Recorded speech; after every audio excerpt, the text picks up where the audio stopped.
On the night of August 17, 2022, a heinous act shattered the Hillcrest community, leaving them reeling and exposing the dark underbelly of family dysfunction and deadly manipulation.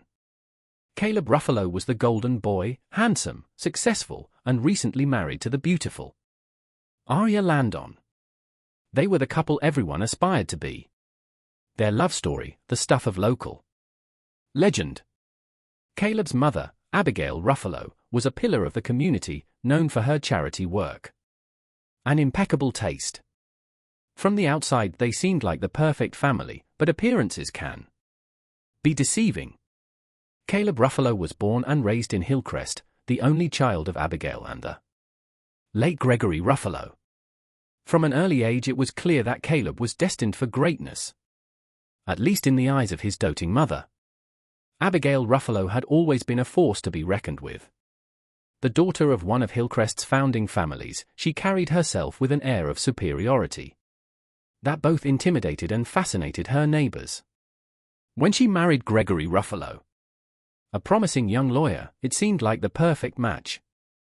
But Gregory's untimely death when Caleb was just 7 left Abigail a widow, intensifying her already fierce devotion to her only child.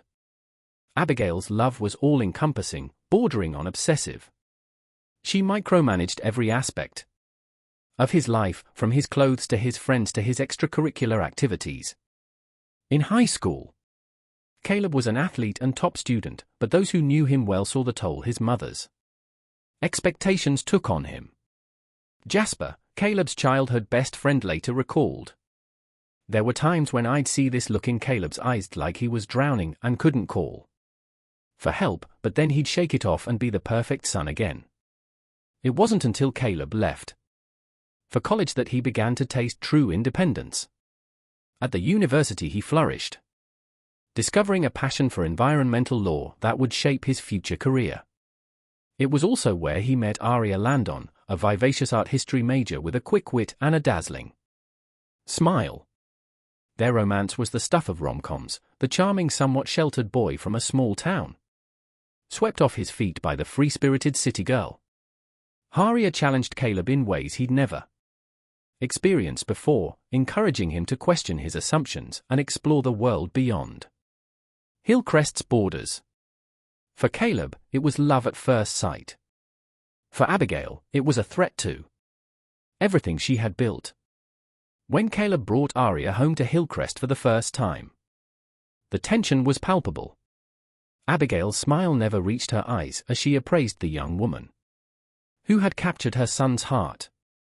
Sharia, for her part, did her best to win over her boyfriend's mother. But it quickly became clear that nothing she did would ever be good enough.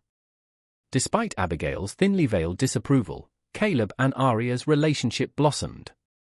They married in a lavish ceremony 2 years after graduation, with all of Hillcrest in attendance. As Caleb kissed his bride, onlookers would later swear they saw a shadow cross Abigail's face. The newlyweds settled in Hillcrest, where Caleb joined a prestigious law firm, and Aria took a job curating the local art museum. From the outside, they seemed to have it all: successful careers, a beautiful home, and a love that appeared unshakable. But beneath the surface, the seeds of discord were already taking root, nurtured by the relentless machinations of a woman who refused to let go of her son. For the first few years of their marriage, Caleb and Aria Ruffalo were the toast of Hillcrest. They were young, beautiful, and successful, the embodiment of the American dream. Their home on Willow Creek Lane became a hub for dinner parties and charity events, with Aria's artistic flair and Caleb's easy charm making them the perfect hosts. Professionally, they were equally impressive. Caleb quickly made a name for himself at Hillcrest, specializing in environmental law cases that often put him at odds with big corporations. His passionate advocacy and sharp legal mind earned him the respect of colleagues and opponents alike. Aria, meanwhile, breathed new life into the art museum, curating exhibits that drew visitors from all over the state and put their small town on the cultural map. Eliza, owner of the local bakery and a close friend of the couple, remembered those early days fondly. They were like something out of a movie. The way they looked at each other even after years of marriage, it was magical. We all wanted what they had. But as with all things that seemed too good to be true, cracks began to appear in the Ruffalo's perfect facade.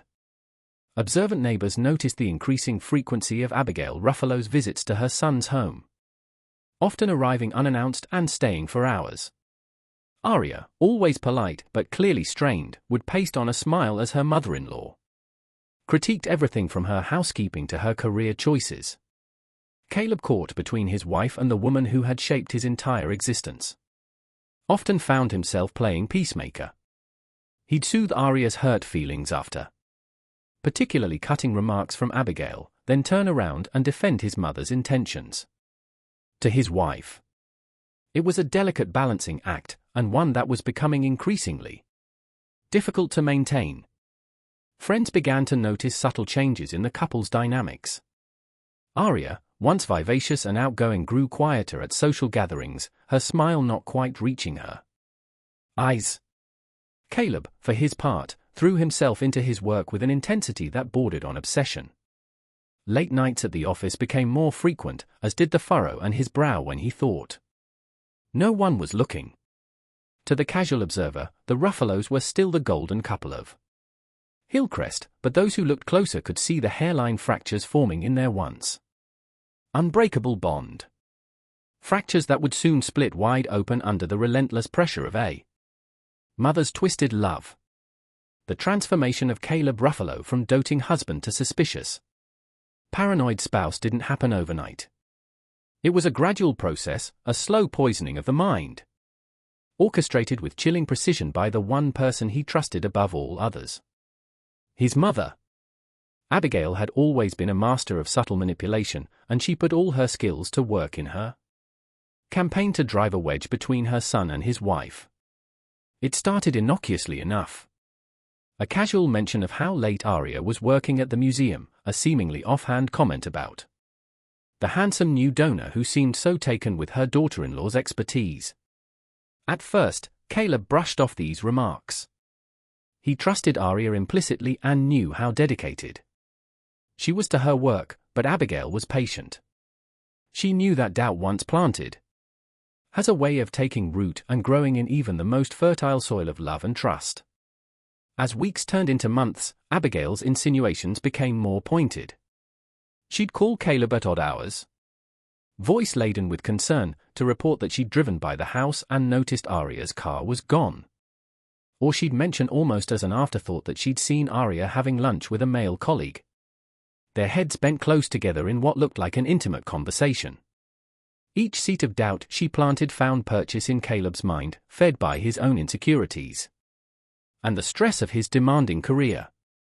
He began to notice things he'd overlooked before.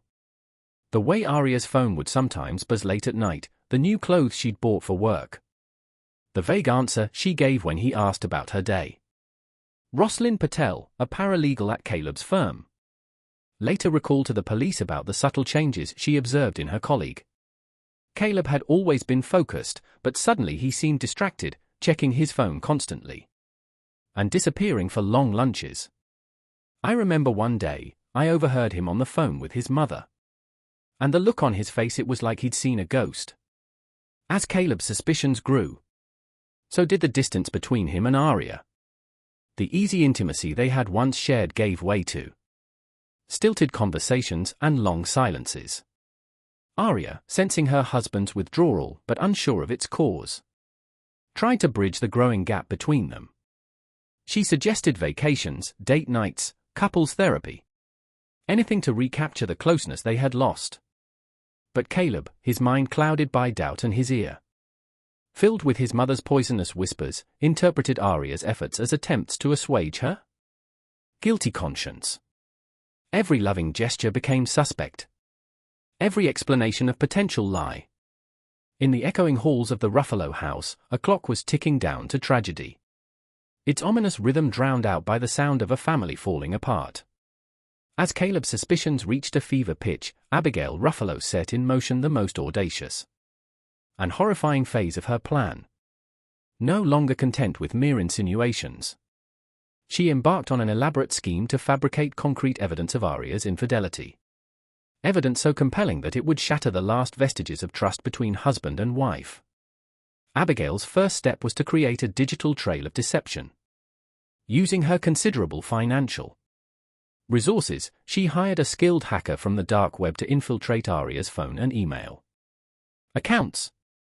This shadowy figure, known only by the alias Phantom, worked tirelessly to construct a false narrative of betrayal. Fabricated text messages appeared on Aria's phone, detailing clandestine meetings and passionate encounters with a fictional lover. Emails with suggestive subject lines and cryptic content materialized in her inbox. Even Aria's social media accounts were subtly altered, with likes and comments on an attractive male colleague's posts, backdated to create the illusion of a long-standing flirtation, but Abigail knew that digital evidence alone might not be enough. She needed physical proof, tangible items that Caleb could see and touch, to drive home the reality of his wife's supposed betrayal and her Liam Howard. A down on his luck actor Abigail had met at a local theatre production. Charismatic but struggling to make ends meet, Liam was the perfect unwitting accomplice in Abigail's scheme. She approached him with what seemed like an innocent request to pose for a few innocent photos with a local artist, Aria, for a community project. Liam, flattered by the attention and eager for the promised payment, agreed without hesitation. Over the course of several weeks, Abigail orchestrated chance encounters between Liam and Aria at the museum, at local cafes, even on the street. Each time she was there, hidden from view, snapping photos that when taken out of context could be interpreted as evidence of a budding romance. As a final touch, Abigail purchased items she knew would inflame Caleb's jealousy. A man's watch. Not his style, but expensive and engraved with a lover's message. Hotel receipts for rooms never actually booked, a scrap of paper with a lipstick kiss, and an unfamiliar phone number. These items were carefully planted around the Ruffalo house. The watch accidentally dropped behind a dresser. The receipt stuffed in a rarely used desk drawer. The lipstick paper hidden in the pages of one of Aria's art books. Throughout this elaborate deception, Abigail maintained an outward appearance of concern and support. To the outside world, she was the picture of a caring mother-in-law, expressing worry over the apparent distance growing between Caleb and Aria. This public persona served a dual purpose. It deflected any potential suspicion from herself, while also reinforcing the narrative of Aria's guilt in the minds of those around them. As Abigail's web of lies grew ever more complex, she remained eerily calm, meticulously checking and double-checking every aspect of her plan. She was so consumed by her goal of separating Caleb from Aria that she never stopped to consider the potentially devastating consequences of her actions. In her journal later discovered by investigators, Abigail wrote, "He will thank me for saving him from her clutches." The stage was set, the players unknowingly in position. All that remained was for Abigail to present her evidence to Caleb, and watch as her carefully constructed house of cards came crashing down around them all. August 17, 2022, dawned like any other summer day in Hillcrest. The air was thick with humidity, promising afternoon thunderstorms. Caleb Ruffalo left for work early. His goodbye to Aria perfunctory and cold.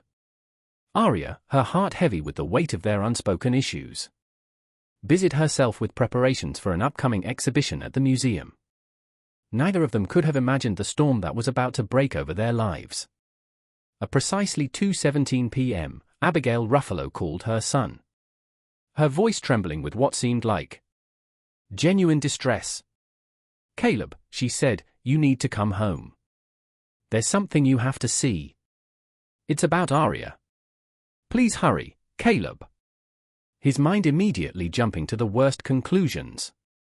Left work without a word to his colleagues. He broke several speed limits on his way home.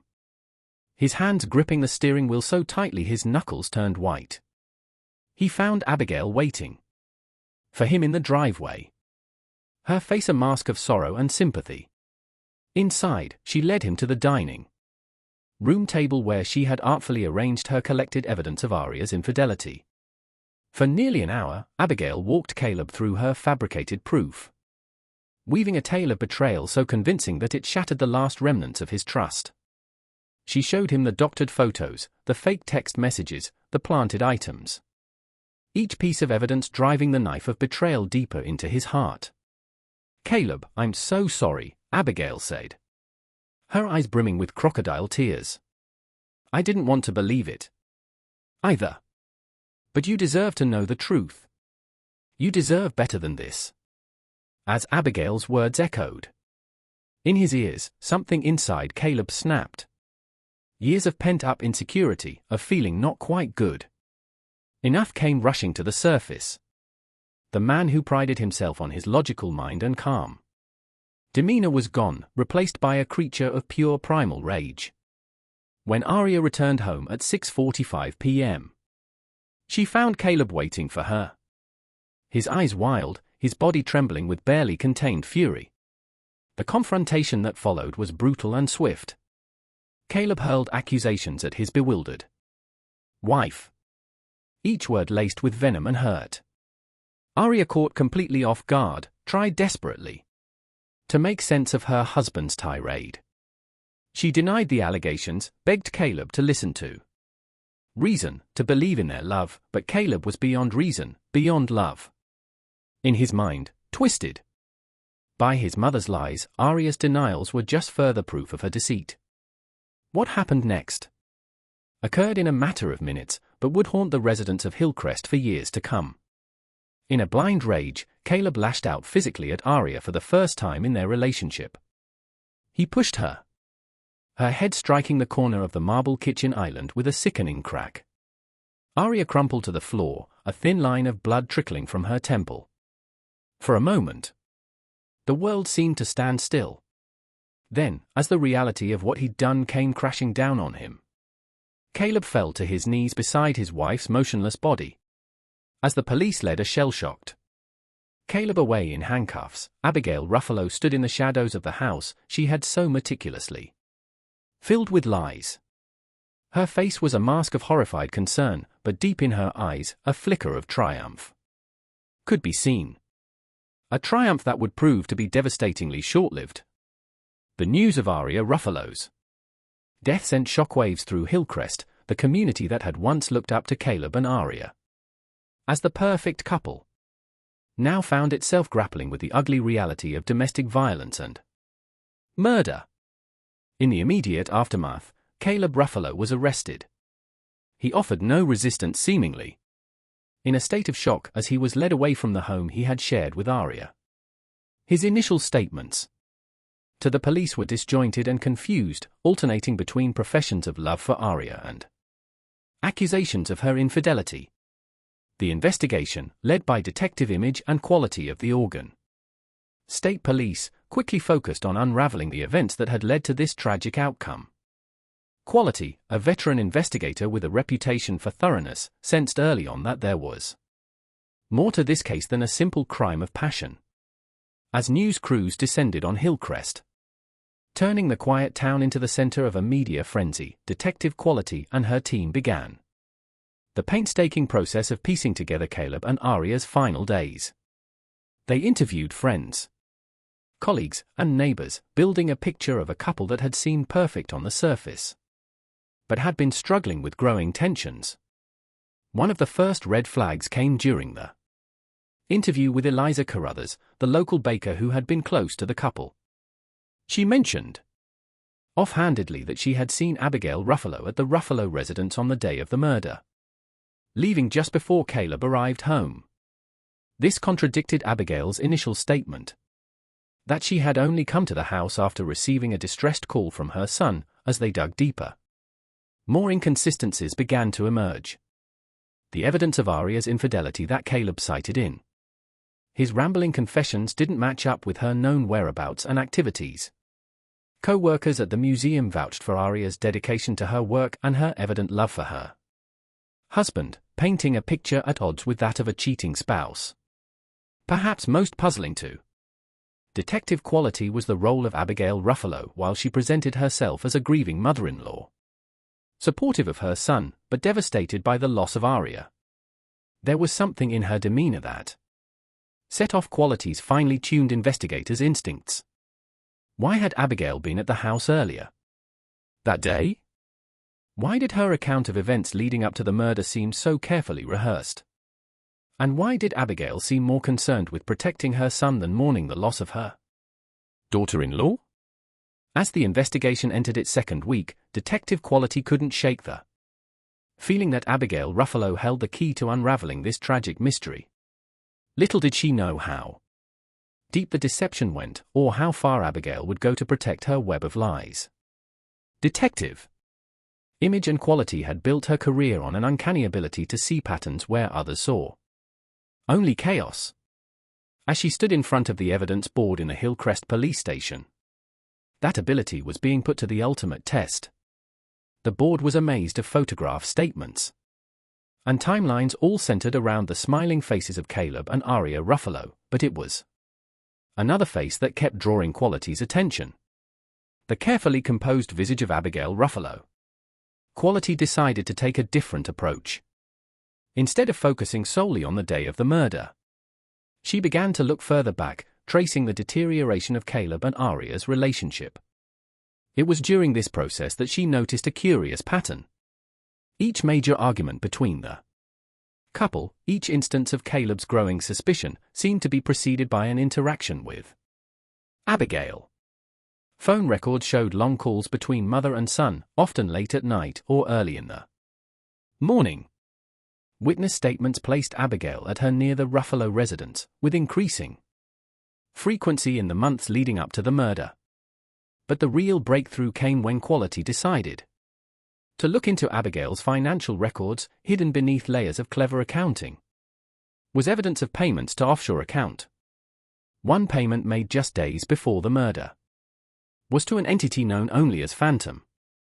Quality's team traced this payment to a known hacker, one with a reputation for being able to fabricate digital evidence. This discovery led to a deeper dive into the proof of Aria's infidelity that had driven Caleb to his fatal actions. As they examined Aria's phone and email records, inconsistencies began to emerge. Messages that Caleb claimed to have seen were nowhere to be found in the phone's memory. Emails appeared to have been inserted into Aria's account from an external source, but perhaps the most damning evidence came from an unexpected source. Liam Howard, racked with guilt over his unwitting role in the tragedy, came forward to confess his part in Abigail's scheme. His testimony provided the missing link, explaining how Abigail had manufactured the appearance of an affair where none existed. Liam Howard sat in the interrogation room, his once handsome face haggard with guilt and lack of sleep. Across from him, Detective Quali waited patiently as the young actor gathered the courage to tell his story. Abigail was so convincing, Liam said, running a shaky hand through his hair. She said it was to help her daughter-in-law feel more confident in social situations. As Liam's story unfolded, the full scope of Abigail's deception became clear. She had used Liam as an unwitting pawn, carefully orchestrating chance encounters with Aria and documenting them for later use. The photos she took were then skillfully edited to create the illusion of an illicit affair. It wasn't until Liam saw the news of Aria's death that he realized the horrifying consequences of his involvement. Overwhelmed by guilt, he had initially gone into hiding, terrified of what might happen if the truth came out. But as the days passed, the weight of his conscience became too much to bear. I know I should have come forward sooner, Liam said, tears streaming down his face. I was just so scared, but I couldn't live with myself knowing what happened to Aria. She was innocent. She didn't deserve this. Detective Quali listened intently, knowing that Liam's testimony would be crucial in bringing Abigail Ruffalo to justice. Abigail entered the interrogation room with the same poise and confidence she had displayed throughout the investigation. Mrs. Ruffalo, thank you for coming in. Quali began, her tone deceptively casual. We just have a few more questions about the day of Aria's death. For the next hour, Quali led Abigail through a carefully constructed series of questions, slowly but surely backing her into a corner. She presented phone records showing Abigail's presence at the house earlier than she had claimed, financial documents linking her to the hacker known as Phantom, and finally, Liam Howard's damning testimony. In that moment of unguarded emotion, Abigail sealed her own fate. Her impassioned defense became a confession, pouring out a torrent of justifications and accusations. She spoke of her fear of losing Caleb, of her certainty that Aria would eventually hurt him, of her belief that she alone knew what was best for her son. In the weeks that followed, the true extent of Abigail's machinations came to light. The community of Hillcrest, already reeling from Aria's death, was forced to confront the darkness that had been lurking beneath their picturesque small-town veneer. The trials of Caleb and Abigail Ruffalo captivated the community, shining a spotlight on the quiet town of Hillcrest and the tragedy that had unfolded there.